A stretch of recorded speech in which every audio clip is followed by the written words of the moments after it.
वैद्युत चुंबकीय तरंगे क्या हैं, इनके संचरण आरेख खींचकर वैद्युत क्षेत्र एवं चुंबकीय क्षेत्र अवयवों को दिखाइए। तो यहाँ पर जो है दो प्रश्न दिया गया है। पहले वैद्युत चुंबकीय तरंगे किसे कहते हैं, अब यहाँ पर परिभाषा लिखना है। तो सबसे पहले यहाँ लिखेंगे वैद्युत चुंबकीय तरंगे, यहाँ पर हेडिंग नोट कर लेंगे वैद्युत चुंबकीय तरंगे। अब वैद्युत चुंबकीय तरंगे किसे कहते हैं, अब यहाँ पर परिभाषा पूछा गया है।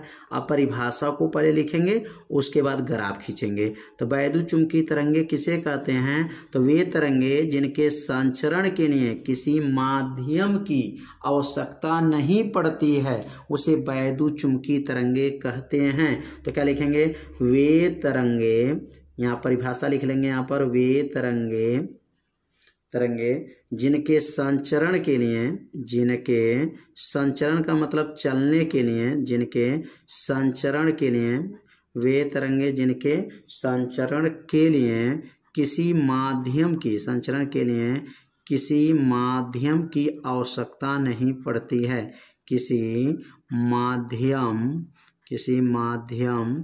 की आवश्यकता नहीं पड़ती, किसी माध्यम की आवश्यकता नहीं पड़ती है, आवश्यकता नहीं पड़ती है, ऐसे तरंगे को क्या कहते हैं, वैद्युत चुंबकीय तरंगे कहते हैं। वे तरंगे जिनके संचरण के लिए किसी माध्यम की आवश्यकता नहीं पड़ती हैं उसे वैद्युत चुंबकीय तरंगे कहते हैं, उसे क्या कहते हैं, वैद्युत चुंबकीय तरंगे कहते हैं। कितना आसान परिभाषा है, 2 बार पढ़िए, परिभाषा आपको क्या होगा, याद हो जाएगा। वैद्युत चुंबकीय तरंग क्या है परिभाषा, तो वे तरंगे जिनके संचरण के लिए, चलने के लिए किसी माध्यम की आवश्यकता नहीं पड़ती हैं, ऐसे तरंगों को क्या कहते हैं, वैद्युत चुंबकीय तरंगे कहते हैं।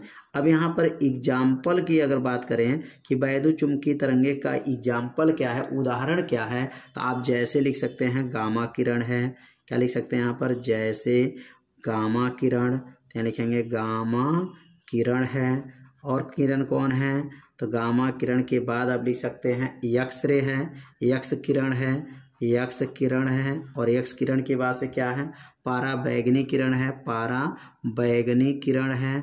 और पाराबैंगनी किरण से चाहे तो अभी और लिख सकते हैं, पाराबैंगनी किरण और रक्त किरण लिख सकते हैं यहाँ पर, और रक्त किरण हो जाएगा, पाराबैंगनी और रक्त किरण लिख सकते हैं।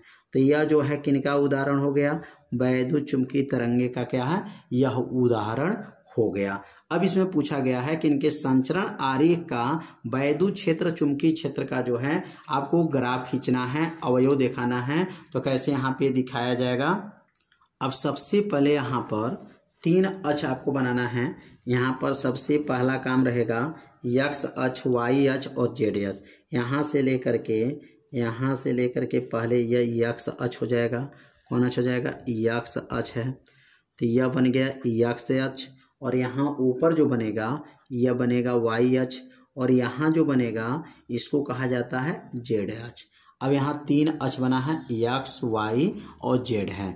अब इसमें जो है एक्स अक्ष क्या होता है, तो संचरण की दिशा होता है, तरंग के संचरण की दिशा जो है एक्स अक्ष होता है। और वाई अक्ष क्या है, तरंग का जो है क्या है, वाई अक्ष क्या है और जेड अक्ष क्या है, एक एक लाइन को आपको समझना है। अब ध्यान देंगे, एक्स अक्ष जो होता है यहाँ लिखेंगे संचरण की दिशा होता है, चलने की दिशा एक्स अक्ष होता है। तो संचरण की दिशा एक्स अक्ष को माना जाता है। और जो है ऊपर जो बना है वाई जो बना है इसको वैद्युत क्षेत्र माना जाता है, वाई अक्ष को वैद्युत क्षेत्र बताया जाता है। और जेड अक्ष को हमेशा याद रखेंगे चुंबकीय क्षेत्र बताया जाता है। कौन क्षेत्र है, चुंबकीय क्षेत्र बताया जाता है।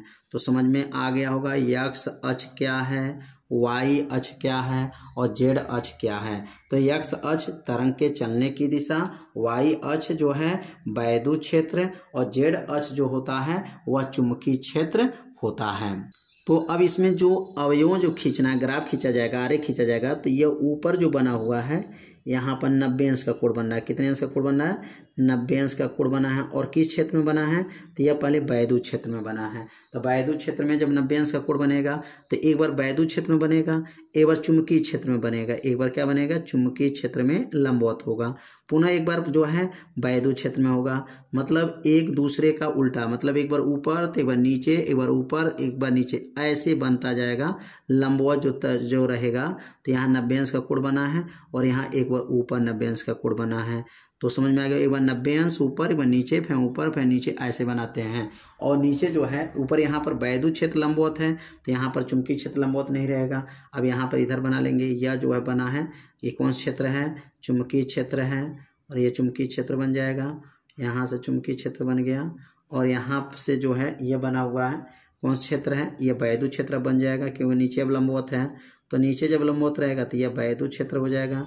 और यहाँ से जो है ये बन गया वैद्युत क्षेत्र, और यह बन जाएगा क्या, तो यहाँ पर बनेगा पुनः जो है यह बनेगा चुंबकीय क्षेत्र। तो उम्मीद करते हैं आप लोगों को अच्छे से समझ में आ रहा होगा। तो यही जो बना है वैद्युत क्षेत्र और चुंबकीय क्षेत्र का अवयव कहा जाता है।